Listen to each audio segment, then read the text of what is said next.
নূহ আলাইহিস সালামের 4 সন্তান ছিল। কয় সন্তান? এক সন্তানের নাম হচ্ছে হাম। কি নাম? হাম। হাম ছিল একটু কালো বর্ণের। হামকে দিয়ে আফ্রিকার কন্টিনেন্টে যত মানুষ দেখছেন ব্ল্যাক স্কিনের, কালো স্কিন, এরা সবাই হামের বংশধর। মজা না বিষয়টা? মানুষের অস্তিত্ব পৃথিবীতে, ইতিহাস, এগুলো খুব ইন্টারেস্টিং টপিক। ইতিহাস পড়তে থাকলে আপনি ডুবে যাবেন। কত কি যে বিশ্বে হয়েছে আর কত কিছু হবে সামনে, সুবহানাল্লাহ। তখন আপনার অস্তিত্ব জানান দিবে যে আমি কত ক্ষুদ্র, মহাবিশ্ব কত বড়, আল্লাহ কত বড়, কত সময় চলে গেছে আর আমি এই সময় কি করছি। এক ভাইয়ের নাম শাম।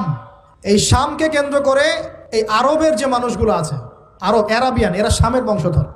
আরেক ভাইয়ের নাম ইয়াফাস। কি নাম? ইয়াফাস। ইয়াফাসের বংশধর হচ্ছে পশ্চিমারা, মানে রোমক যারা, তারা। আরেক ভাইয়ের নাম ছিল কেনান। কি নাম? কেনান। ইমান নিয়ে আসে নাই, ওই যে প্লাবনে ডুবে মরে গেছে। মরে যাওয়ার পরে আদম আলাইহিস সালাম বলেছিল, আল্লাহ আমার পরিবারের অন্তর্ভুক্তকে মাফ করে দাও। আল্লাহ বলেছেন, লাইসা মিন আহলিক, সে তোমার পরিবারের কেউ না। নবীর সন্তান হওয়ার পরেও ইমান না আনার কারণে সে জাহান্নামে গেছে। আর আমরা আর কি এমন মানুষ, অমুক আলেমের সন্তান, অমুক বক্তার সন্তান, হ্যাঁ, অমুক পীরের নওয়াবজাদা, অমুক তমুক, এইসব বড়াই করে লাভ নাই। আমল, আকীদা, ঈমান যদি ঠিক না থাকে, আমাদের বংশ পরিচয় আমাদেরকে বাঁচাতে পারবে, আমাদের দেশ, জাতীয়তাবাদ, বর্ণ বাঁচাতে পারবে না। যার যার কবরে তাকে যেতে হবে। নিজের আমল নিয়ে ফিকির করেন, নিজের কবর নিয়ে ফিকির করেন, অন্যের দিকে চোখ দেওয়া বন্ধ করেন, আগে নিজের কবরে ফিকির করেন। আল্লাহ পাক সবাইকে তৌফিক এনায়েত করুন বলিয়া। যারা বুদ্ধিমান তারা নিজেকে নিয়ে ব্যস্ত থাকে, যারা অহংকারী, উদ্ধত, এরা মানুষের পিছনে পড়ে থাকে। আল্লাহ পাক আমরা সবাইকে নিজের চেহারা আয়নায় দেখার তৌফিক দান করুন।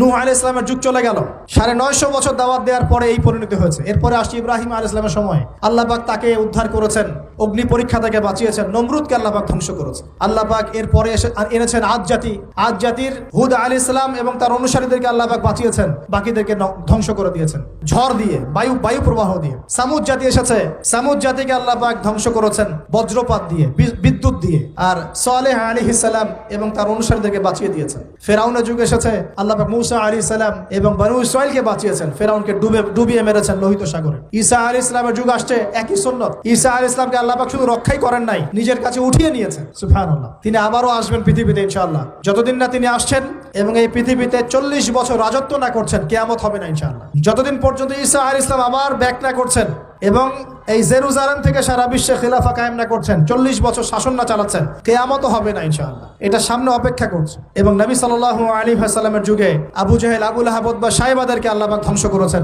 আল্লাহর নবী এবং সাহাবীদেরকে আল্লাহ পাক সম্মানিত করেছেন। আপনি কি পুরো হিস্ট্রির মধ্যে একটা সুন্নত দেখতে পাচ্ছেন, কমন সুন্নত? কি সুন্নত? প্রত্যেক যুগে যুগে যারাই আল্লাহর ওই যে বিধান মেনে চলেছে, সমকালীন নবী রাসূলদের আনুগত্য করেছে, আল্লাহ পাকের আনুগত্য করেছে, আল্লাহ পাক তাদেরকে উদ্ধার করেছে।